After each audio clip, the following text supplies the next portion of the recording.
Today I'll be going over part 2 of Larry Geller's book, Unchained Melody. In May of 1964, Larry was still new to Elvis's world, having worked with him for only a few weeks. After finishing Elvis's 16th film, Roustabout, they traveled together from Southern California to Memphis. Elvis was driving a customized Dodge mobile home while Larry sat beside him, followed by a caravan of cars carrying the rest of the group. They chose to travel at night to avoid crowds, and it gave Elvis a rare sense of freedom and space to relax. Elvis asked Larry to bring a selection of spiritual books for their trip, and he ended up reading them one after another. This surprised others in the group who didn't expect Elvis to be so interested in unconventional or, quote, out there material instead of lighter reading like sports magazines. During the trip, Elvis would frequently stop the motorhome and read his books for a few minutes at a time. While Elvis was absorbed in reading, the others in the group grew impatient and bored and frustrated by the delays. Larry says this trip was the first of about 15 cross-country journeys he would take with Elvis. Before they left, Elvis asked him to share more about his spiritual journey, including his experiences and the books he had read during their time on the road. Larry later realized Elvis's interest in these spiritual discussions wasn't just for himself, but also for the others traveling with them. From the beginning of his spiritual journey, Elvis believed he could inspire those around him to explore similar paths. Elvis believed that anyone who made time each day for meditation or spiritual reading could improve their life and grow personally and reach their full potential. The next night, while they stopped in Winslow, Arizona, one of the guys approached Larry to talk, and he assumed it was about the spiritual conversations from the previous night. This guy, Larry doesn't mention him by name, asked, "Did you go to college?" Larry told him yes, and then the guy said, "Bet you took psychology." Larry wasn't sure where the conversation would lead to, but he chose to respond honestly anyway and told the guy he went to college for a time but didn't study psychology. They talked a bit more before the guy walked away. The conversation seemed casual at the time, but later Larry realized the guy had been suspicious. He had interpreted Elvis's growing interest in spirituality as some kind of manipulation or, quote, hocus pocus that was influenced by Larry. Most of the group didn't relate to Elvis's spiritual interest. To them, religion was something confined to church, and deeper philosophical ideas were unfamiliar and outside their understanding. Larry says that looking back, he understands why the others were suspicious. From their perspective, a Hollywood hairstylist suddenly spending hours alone with Elvis and introducing him to unfamiliar spiritual books could easily seem questionable, and he admits that he might have felt the same way in their position. Larry says the group's concerns grew as they began noticing changes in Elvis, often commenting disapprovingly that he's changing. While driving near Oklahoma City, Elvis kept glancing at Larry without saying anything, which made him uneasy. Then suddenly, Elvis drove off the road and into an open field. Elvis looked at him and said, "Would you mind stepping outside with me for a moment, please?" After stepping off the bus, he and Elvis walked a short distance away before Elvis suddenly turned to face him directly. Elvis stared at him intensely, leaving Larry confused and unsure what was about to happen. Elvis, tapping the copy of The Impersonal Life that was in his hand, demanded, "Who sent you? Tell me the truth. Who sent you to give me this information?" Larry says he was about to respond when the moment was suddenly interrupted by a car that had been following them. A reporter and photographer jumped out. The photographer asked for a picture while the reporter readied his pencil and pad. Larry says that Elvis was always gracious and charming when interacting with the press. Elvis said, "Sure, you can have a picture if you take it with my friend here." Larry and Elvis posed together in front of the bus, smiling with Elvis's arm around him. After taking the picture, the reporter and photographer thanked Elvis and left. Elvis turned to Larry and said, "Now answer my question, Larry. I still want to know who sent you." Larry smiled at him and said, "Why, you did, Elvis. You sent me." Elvis's expression changed to one of recognition. He smiled and said, "You're right." They finally arrived at Graceland feeling exhausted, and they all looked forward to 2 months off before heading back to California for Elvis's next film. After a few days at Graceland, Elvis came downstairs and knocked on the door of Larry's room and said, "Come on, Larry, I need you to go somewhere with me." He rode with Elvis in the back of a limousine with Alan Fortas driving, and they traveled to Forest Hill Cemetery. As they left Graceland and drove onto Elvis Presley Boulevard, fans who had been waiting, some all night, cheered excitedly just to catch a glimpse of Elvis. Elvis smiled and waved at them. They arrived at the cemetery and followed Elvis as he quietly walked to his mother's grave, and with each step, Elvis grew more somber. They stood together in silence, and Larry felt like an outsider witnessing a deeply personal and emotional moment between mother and son. Larry noticed how deeply vulnerable and lonely Elvis seemed as he stood at his mother's grave. Elvis quietly looked over the memorial, the statue of Jesus, and the praying angels, as if finding comfort in them during that emotional moment. Then Elvis shocked Larry when he said, "Larry, I want a Star of David put on her grave, along with the cross. They belong together. My mom would like that."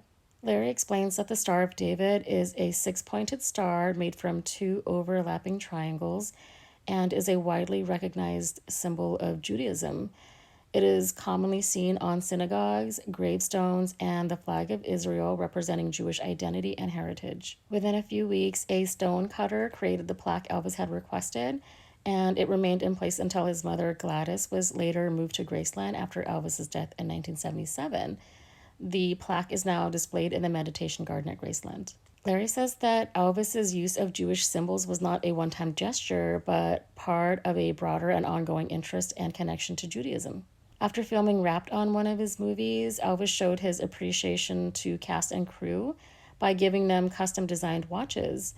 These watches uniquely featured both a cross and a Star of David that lit up every 30 seconds before fading to reveal the time. It reflected Elvis's inclusive spiritual outlook. Larry says Elvis often wore a chai, a Jewish symbol representing life, sometimes alongside a cross. When someone pointed out that he was wearing symbols from different traditions, Elvis joked, "Why take chances and miss heaven on a technicality?" Elvis's connection to Judaism included some interesting and complex elements. He notes that in 1953, Elvis and his family lived in a house where the upstairs neighbors were a rabbi, Alfred Fruchter, and his wife, which may have influenced Elvis's exposure to Jewish culture and beliefs. Larry says that as a young boy, Elvis gradually realized that his upstairs neighbor was a rabbi and began connecting that to what he had learned about Jesus being Jewish. He understood that while some Jews believed in Jesus, most did not, which added to his curiosity about different faiths. Elvis had told Larry, "Man, it used to confuse the hell out of me as a kid. In church, all they talked about was how great all the Jews were. Abraham, Moses, Ezekiel, and all those other prophets. They were all Jewish, even Jesus himself. But outside of church, they would talk about those damn Jews. They would put them down, and I just couldn't understand it." Jeanette Fruchter remembers, "We became good neighbors and friends with the Presleys right away. I remember they were very poor." Larry says the rabbi and his wife showed kindness to Elvis's family during their difficult financial times. The rabbi even arranged to have the Presleys' water bill mailed to him so he could pay it. And the family regularly invited the Presleys to share meals, and when Jeanette baked challah bread for the Sabbath, she would give them a loaf. Larry says that because the Fruchters strictly observed the Jewish Sabbath and could not perform certain tasks, Elvis would help them by turning their gas and electricity on and off. This showed his willingness to assist them and further deepened his connection to their faith and household. Rabbi Fruchter remembers, "He was very respectful, and if Elvis saw us coming with grocery bags, he'd run down the street to meet us and carry the groceries upstairs for us. He even carried our newborn son upstairs when we returned from the hospital." Oh, that's really sweet. The Fruchters generously allowed Elvis's family to use their phone since the Presleys didn't have one. It was that same phone that rang constantly with congratulations the night Elvis's first hit, "That's All Right Mama," was played on the radio. Larry says Elvis never forgot the kindness of the Fruchters. Years later, when the rabbi had moved to Oakland, he looked forward to reconnecting with Elvis when he learned Elvis would be performing nearby in San Francisco. When Elvis saw Rabbi Fruchter at a crowded press conference, he surprised everyone by introducing him to the reporters as my rabbi. Larry says Elvis was deeply interested in ideas like reincarnation and karma, but he still tried to connect those teachings with Christianity and Judaism. He was especially drawn to their mystical and metaphysical aspects, and it revealed a much more spiritual and introspective side than his public image suggested. Elvis eagerly read a wide range of spiritual, religious, and philosophical books, even ones that might have been considered controversial or unacceptable in his Southern upbringing. Despite their complex language and abstract ideas, Elvis was deeply engaged with them and was driven to understand their meaning. Elvis was deeply committed to understanding everything he read. He paid close attention to details, often keeping a dictionary nearby or asking about unfamiliar words. It was important to him to fully grasp the meaning rather than appear uninformed. Larry says a routine developed where he continually supplied Elvis with books, and Elvis quickly read through them and asked for more. Over time, this led to Elvis building a large personal library with more than 100 books by 1965. By the 1970s, Elvis's passion for reading had grown so much that when he went on his tour, his team had to bring along two large trunks filled with books. Larry says that as his relationship with Elvis grew, he felt increasingly comfortable and connected to him, almost like they were united in a shared purpose. But at the same time, tension and resentment among the rest of the group continued to increase. Larry writes, in Priscilla Presley's bestseller, Elvis and Me, she reveals, quote, in April of 1964, Larry Geller was hired to replace Elvis's barber, Sal Orfis. Little did we know that their relationship would not only cause a drastic change in Elvis, but it would create tension, jealousy, and fear within the group. However, many in the group, myself included, were suspicious. We were threatened by Elvis's involvement with Larry. It was keeping him from us. It seemed as if Elvis was always off alone and reading esoteric books or deep in discussion with Larry about God's master plan for the universe. Larry says that despite the growing resentment from others, he kept bringing Elvis books. Over the years, while working with him on multiple films, Elvis always had a book with him. He rarely entered a room without one. Larry reflects on the depth and authenticity of his conversations with Elvis. They didn't just discuss books, they talked about everything imaginable from religion and the afterlife to sex, current events, and Elvis's career. Their relationship was filled with laughter and genuine connection, and he emphasizes that the public image of Elvis as the king of rock and roll and a movie star was very different from the real, down-to-earth person he knew. Larry says that Elvis's intense interest in religion and spirituality wasn't something that developed later in life. It had been with him since childhood. Even at a young age, Elvis felt that the Bible contained deeper hidden meanings and believed its stories and symbols held truths that weren't immediately obvious. Larry writes, while his church preached acceptance of the esoteric teachings as literal, Elvis wanted something more, something he would only find later in life in the esoteric aspects of the Christian religion. He never rejected his religion, only its rigid adherence and their intolerance of any deviation from the accepted word. One night at Graceland, just before they were set to leave for Hollywood, Elvis suddenly stood up and began pacing silently, shaking his head. Elvis said, all right, Larry, just tell me the damn truth, man. What am I doing wrong, huh? What's wrong with me? Because all I know is that I read for hours every day, every night. Ever since you got me started, I haven't stopped. All I want to know is the truth, to know and experience God. I'm a searcher. That's what I'm all about. No matter how many books I read, I haven't had one spiritual experience like they talk about. I believe, Larry, only nothing happens, and I wanted to. That's what I need. Larry says he trusted the answer would come to Elvis when the time was right, and somewhat ironically, it did just a few days later. It was a late afternoon in 1965 as Elvis traveled in the Dodge motorhome along Route 66 through the Arizona desert. They were heading toward the sacred Hopi Mountains. It was a seemingly ordinary road trip. Elvis driving the motorhome with Larry beside him. Jerry Schilling, Red West, and Billy Smith were riding in the back. He and Elvis were quietly admiring the glowing desert sky. Suddenly, a single cloud appeared out of nowhere on the horizon, and it caught Elvis off guard. He sat up straight and, gripping the wheel tightly, said, "Whoa." They both saw what looked like the unmistakable face of Joseph Stalin, complete with his distinct mustache. Elvis said, "Lawrence, do you see what I see? What the hell is Stalin's face doing up there?" Larry looked back at the cloud, and the image of Joseph Stalin slowly disappeared until it became just an ordinary cloud again. Larry sensed that something meaningful was unfolding as he noticed Elvis completely absorbed in the moment and still fixated on the cloud. When Elvis suddenly gasped, Larry looked back, but by then the cloud appeared ordinary again, suggesting that whatever Elvis experienced was deeply personal and not fully shared. Elvis immediately pulled off the road and, with his voice cracking, said, "Just follow me, Larry." Then he ran out the door. They ran a short distance into the desert, stopping to face each other as evening set in. In that moment, Elvis appeared transformed. His face was radiating with an inner glow unlike anything Larry had ever seen. Elvis gave Larry a bear hug and then let go and said, "It happened, Larry. It happened. It's God. It's God. It's love. God is love. God is in me, in you. He's in everyone. He's everywhere, in everything in the universe." He was crying and he hugged Larry again and said, "I love you, man. I love you. Oh, God is real. It's all true. I'm filled with divine love.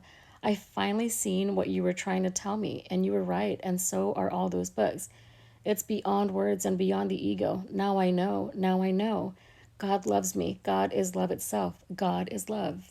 Larry was confused and said, "Elvis, I don't get it. I saw the face of Stalin in the cloud just like you did. No question it was his face, but then it changed back into a cloud again and his face was gone. I know something happened to you. What was it? What did you see up there?" Elvis said, "Larry, when I saw that face of Stalin up there, I thought to myself, why Stalin? He was one of the most evil men who ever lived, like Hitler. Is it a projection of something that's inside of me? Is God trying to show me what he thinks of me?" Then I started thinking about what we've been talking about recently.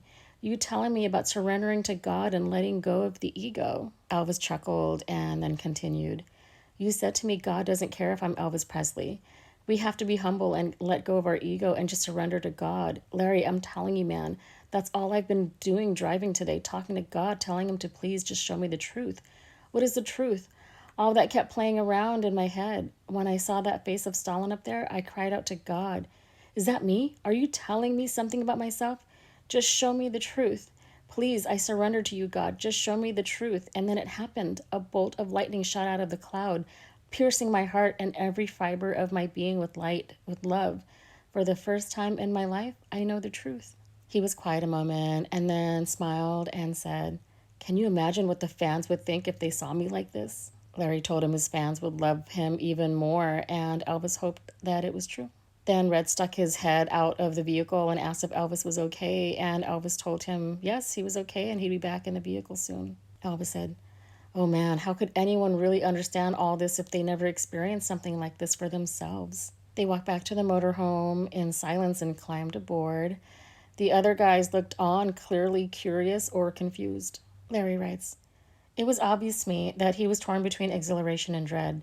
He had just experienced one of the most defining moments of his life, yet he knew how others would likely view this. What had just taken place out here in the desert would be one more thing for everyone around him to laugh about behind his back. He was drained and exhausted physically and emotionally." After returning to the motorhome, Elvis was visibly shaken and struggling to compose himself. Feeling too disoriented to continue driving, he asked Red to take over. The others stared at him, and Elvis was fully aware of their unspoken questions. They had recently left the peaceful environment of Graceland, and Elvis was reluctant to return to Hollywood for his next film, so he delayed the trip as long as possible with procrastination and excuses. This resulted in a rushed, non-stop 1,800-mile journey with only brief stops for gas and fast food. As usual, the entourage was traveling behind them in a caravan of cars. But on this particular day, they had become separated from the motorhome for the first time. This journey already felt different from the many trips Elvis had taken before. When they arrived at Elvis's Bel Air home, the rest of the group was waiting to greet them and asked where Elvis had been. Elvis told them he was fine and to get some rest and he'd see them in a few days. Then he said, "Larry, come with me. We gotta talk." The other guys were perplexed, but Elvis seemed unconcerned. Larry followed Elvis into the den, where Elvis asked him to close the doors, even though they both knew the others could still hear, but Elvis didn't care. Elvis was pacing and said, "Sit down, Larry. We've got to talk." "All right, that's it, man." Elvis appeared exhausted, but his voice was firm. He said, "Larry, I'm quitting show business. I'm not making another effing film again. I'm not. I can't. How can I make a teeny bopper movie now? I can't do this. I can't do it anymore. I know the difference. I know now. I know." Then his tone changed to that of disdain. "I mean, what the hell purpose is there in movies like Girls, Girls, Girls or Girl Happy and all the others? All they do is change my damn name and throw in a few new sets. It's just the same old flick. Man, they're downright embarrassing, and so's the music they make me sing. I want out. I need to have some purpose in my life and in my work." Larry was stunned and felt uneasy, and he realized the situation would likely be blamed on him. Elvis was deeply shaken, and not just by the powerful experience, but because it caught him completely off guard, which was rare in his tightly controlled life. He was running on a quote, volatile mix of emotional high and physical exhaustion. Larry told him, Elvis, you have to understand that you've been given a talent that's unprecedented. Your voice is a gift from God. You have more fans than anyone who ever lived. They look to you, Elvis. They love you. They listen to you. You and your music represent life and hope to millions of people. Would you deprive them of it?" Elvis replied, "Larry, I wouldn't deprive nobody anything, but I have to live my own life. Look, man, there's been a lot of people making a hell of a lot of money off of me for a long time. Hey, I admit it, it's my own damn fault allowing them to package me in all those dumbass, ridiculous movies. Hey, don't get me wrong, I made a lot of money off those movies, but I'm not in this just for the money alone.